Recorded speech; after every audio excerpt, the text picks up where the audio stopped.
အန်နာအိပ်ပျော်နေချိန်မှာဘင်ဂျမင်ကသူ့ဖုန်းကိုတိတ်တဆိတ်ထုတ်ပြီးသူ့ရဲ့ပထမဆုံးချစ်သူစီစာပို့လိုက်ပါတယ်။ဒါပေမဲ့အန်နာကတကယ်တော့အချိန်တိုင်းနိုးနေခဲ့ပြီးသူ့နောက်ကနေအရာအလုံးကိုတိတ်တဆိတ်ကြည့်နေခဲ့မှန်းသူဘယ်တော့မှမမျှော်လင့်ထားခဲ့ပါဘူး။ဘင်ဂျမင်ကသူမကိုစွန့်ပစ်ပြီးသူ့ရဲ့ပထမဆုံးချစ်သူစီပြန်သွားချင်နေတာကိုတွေ့ရှိလိုက်ရတဲ့အခါသူမနောက်ဆုံးမှမထိန်နိုင်တော့ပဲတိုးတိုးလေးငိုကြွေးမိပါတယ်။ဘင်ဂျမင်ကအတန်ကိုချက်ချင်းသတိထားမိပြီးသူ့ပေါ်သွားပြီဆိုတာသိလိုက်တယ်။ဒါပေမဲ့ရှင်းပြတာဖုံးကွယ်တာတွေလုံးမဲ့စားသူကတိုက်ရိုက်ပဲလမ်းခွဲဖို့ပြောခဲ့ပါတယ်။တကယ်တော့သူကဘီလီယံနာဖေရဲ့အတိမတ်ပြုခြင်းကိုခံခဲ့ရပြီးချက်ချင်းပဲတထေးမိသားစုတွေကိုရောက်ရှိသွားခဲ့တာပါ။သူ့မျက်လုံးထဲမှာတော့အန်နာဟာလမ်းဘေးဆိုင်ဖွင့်ပြီးအသက်မွေးတဲ့တာမန်ကောင်မလေးတစ်ယောက်တက်တက်ပါပဲသူကဆင်းရဲတဲ့ဘဝမှာနေထိုင်ရတာကိုညှင်းငွေ့နေတာကြာပါပြီသူနဲ့တူညီတဲ့တထေးမိသားစုကလာတဲ့သူ့ရဲ့ပထမဆုံးချစ်သူကသာသူနဲ့ထိုက်တန်တယ်လို့သူယုံကြည်နေခဲ့တယ်ဒါပေမဲ့သူမသိခဲ့တာကသူ့ရှိကဆင်းရဲတဲ့အန်နာဟာတကယ်တော့အချမ်းသာဆုံးပုဂ္ဂိုလ်ရဲ့သမီးဖြစ်ပြီးသူမရဲ့အစင်တန်းကဘီလီယံနာထက်တောင်ပိုမြင့်မားနေတယ်ဆိုတာပါပဲသူ့ရဲ့တထေးလို့ခေါ်တဲ့အဖေကကောင်မလေးရဲ့အချမ်းသာဆုံးဖေရဲ့ဖက်နှက်ကိုတည်ပေးဖို့တောင်အရေးချင်းမပြည့်မီပါဘူး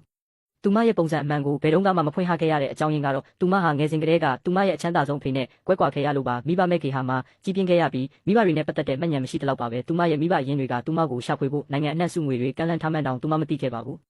မိခိုစရာအိမ်မရှိပဲသူမဟာငယ်စဉ်ကတည်းကကိုအားကိုခဲ့ရပါတယ်ဒေါ်လာ2 တန်တန်ပရာကြီးတွေကိုနေတိုင်းရောက်ပြီးသူမရဲ့နေထိုင်စရိတ်ကိုစုဆောင်းခဲ့ရတာပါဘင်ဂျမင်နဲ့သူမရဲ့ပထမဆုံးတွေ့ဆုံမှုကအဲ့ဒီတန်ပရာကြီးဆိုင်လေးရဲ့ရှေ့တက်မှာဖြစ်ပျက်ခဲ့တာပါအဲ့ဒီတုန်းကသူကတက္ကသိုလ်ဝင်ခွင့်ရခါစားပထမနှစ်ကျောင်းသားလေးတစ်ယောက်ပါတန်ပရာကြီးရောက်တဲ့ကောင်မလေးကိုသူမြင်ချင်းချစ်မိသွားခဲ့တယ်သူမကိုမကြာခဏတွေ့နိုင်ဖို့သူကနေတိုင်းအတန်းဖော်မတူညီတဲ့သူတွေကိုသူမဆိုင်စီခေါ်လာလေးရှိတယ်တနေ့မှာတော့သူကိုယ်တိုင်ချစ်ထားတဲ့လက်ပတ်ကြိုးလေးနဲ့သူမကိုဖွင့်ပြောခဲ့တဲ့အန်နာကလည်းသူ့ကိုသဘောကျနေခဲ့တာကြောင့်သူတို့နှစ်ယောက်တွဲဖြစ်သွားခဲ့ကြတယ်3 နှစ်ကြာတွဲပြီးနောက်ဘင်ဂျမင်ကဘွဲလွန်တက်ရောက်ခွင့်ရခဲ့ပေမဲ့ပတ်စံမရှိခဲ့ပါဘူးအန်နာကသူဘွဲရတဲ့အထိထောက်ပံ့မှုသူမရဲ့ပင်ပန်းခံစုဆောင်ထားတဲ့စုငွေတွေကိုသုံးစွဲဖို့မဆိုင်မတော့ပဲဆုံးဖြတ်ခဲ့ပါတယ်ဒါပေမဲ့9 နှစ်အကြာတနေ့မှာသူမပုံမှန်လိုပဲလမ်းပေါ်မှာဈေးဆိုင်ခင်းနေတော့အတော်ကြီးတယောက်ရဲ့ဖုန်းထဲကနေဘင်ဂျမင်ဟာဘီလီယံနာတဦးရဲ့ပျောက်ဆုံးနေတဲ့တားအကြီးဆုံးဖြစ်ကြောင်းမတော်တဆတွေးလိုက်ရပါတယ်ပြီးတော့သူ့အဖေကမိသားစုရဲ့ပိုင်ဆိုင်မှုအလုံးကိုသူ့အမွေဆက်ခံရမယ်လို့လူသိရှင်ကြားကြေညာခဲ့ပါတယ်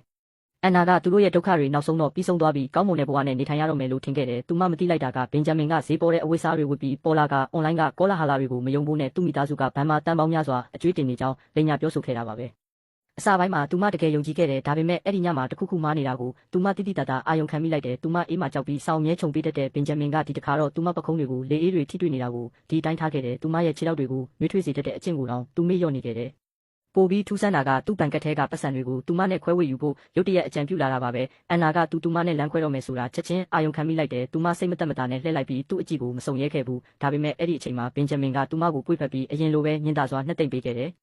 အန်နာငိုနေတာကိုမြင်တော့သူမနက်ဖူးကိုဖွားဖွားလေးပုတ်တက်ပေးပြီးသူတို့ဘယ်တော့မှမခွဲခွာဘူးလို့လေးလေးနက်နက်ကတိပေးခဲ့တယ်ဒါပေမဲ့ညင်တဲ့အချိန်သူမအိပ်ပျော်နေတော့သူ့ရဲ့ပထမဆုံးချစ်သူစီတိတ်တဆိတ်ဆက်သွဲပြီးခံစားချက်တွေကိုဖွင့်ပြောခဲ့ပြန်ပါတယ်